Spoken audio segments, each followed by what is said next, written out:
یہ غازی یہ تیرے پر اسرار بندے، جنہیں تو نے بخشا ہے ذوقِ خدائی۔ دو نیم ان کی ٹھوکر سے صحرا و دریا، سمٹ کر پہاڑ ان کی ہیبت سرائی۔ السلام علیکم viewers, welcome back to my channel inside information.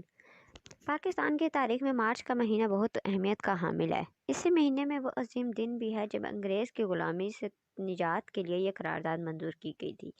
23 March کی تاریخ اور اس دن ہونے والے واقعات پر روشنی ڈالتے ہیں۔ اگر ویڈیو پسند آئے تو لائک کیجیے گا، اور اگر آپ نے ہمارا چینل سبسکرائب نہیں کیا تو وہ بھی کیجیے گا۔ 23 مارچ کا دن پاکستان اور پاکستان میں رہنے والوں کے لیے یعنی کہ پاکستانیوں کے لیے باعث فخر ہے، کیونکہ اسی تاریخ کو قرارداد پاکستان پیش کی گئی تھی، اور اس قرارداد کی روشنی میں قائد اعظم محمد علی جناح نے خودداد صلاحیت و قابلیت، سیاسی فہم و فراست، عزم و جرأت، یقین اور عمل سے دنیا کے نقشے پر ایک نئی مملکت کا اضافہ کیا جو برصغیر کے مسلمانوں کے لیے اشد ضرورت تھی۔ قومی زندگی کے کچھ واقعات بڑے فیصلہ کن ہوتے ہیں۔ ایسا ہی ایک لمحہ مسلمانان برصغیر کی زندگی میں 23 مارچ 1940 کو آیا، جب لاہور میں بادشاہی مسجد کے قریب ایک وسیع و عریض میدان میں لاکھوں مسلمان اکٹھے ہوئے اور بنگال کے وزیر اعلیٰ مولوی فضل الحق نے ایک قرارداد پیش کی جس کی تائید تمام مسلمانوں نے بڑے دل و جان سے کی۔ اس قرارداد میں دو ٹوک الفاظ میں کہا گیا کہ ہم ہندوستان میں مسلمانوں کے لیے آزاد خطوں کی جدوجہد کا اعلان کرتے ہیں۔ اس تاریخی قرارداد کی روح سے آل انڈیا مسلم لیگ کا اجلاس پورے غور و خوض سے اس نتیجے پر پہنچا کہ ہندوستان کے آئینی مستقبل سے متعلق صرف وہی تجویز قابل عمل اور قابل قبول ہوگی جو مندرجہ ذیل اصولوں پر مبنی ہوگی، یعنی کہ موجودہ صوبائی سرحدوں میں رد و بدل کر کے ملک کی تقسیم اس طرح کی جائے کہ ان علاقوں میں آزاد ریاستیں قائم ہو سکیں جہاں مسلمانوں کی اکثریت ہے، یعنی کہ ہندوستان کے شمال مشرقی خطے میں جو علاقے شامل ہوں گے ان کو مکمل خود مختاری اور اقتدار اعلیٰ حاصل ہوگا۔ خوش قسمتی سے قائد اعظم جیسے لیڈر مسلمانوں کو میسر تھے جن کی قیادت سحر انگیز اور ولولہ انگیز ہونے کے علاوہ سیاست میں صداقت اور دیانتداری کے علم بردار بھی تھی۔ جن سے اکثر پوچھا جاتا تھا کہ پاکستان کا طرز حکومت کیا ہوگا تو قائد اعظم رحمۃ اللہ علیہ فرماتے تھے، پاکستان کے طرز حکومت کا تعین کرنے والا میں کون ہوتا ہوں؟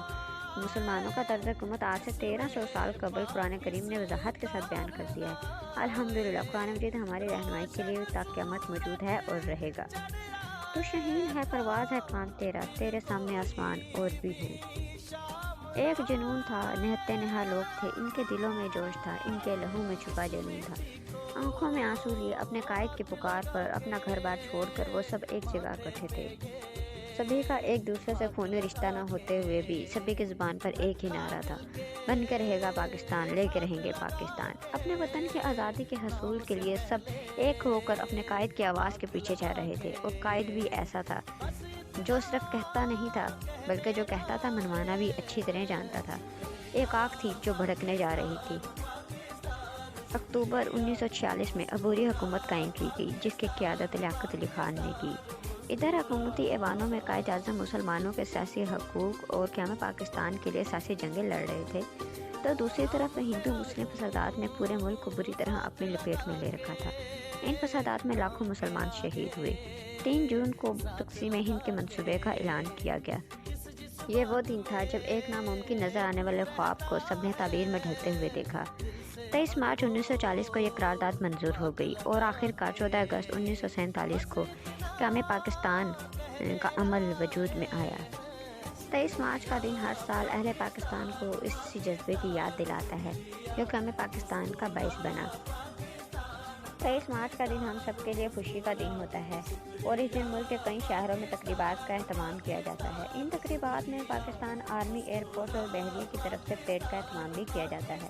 پاکستان ہماری پہچان ہے اور ہمیں یاد رکھنا چاہیے کہ یہ کئی سالوں کی محنت، جدوجہد اور کئی جانوں کی قربانیوں کے بعد ملا ہے جس میں ہم سکون سے زندگی گزار رہے ہیں۔ اللہ تعالیٰ سے دعا ہے کہ پاکستان تا قیامت قائم رہے، آمین۔ شکریہ۔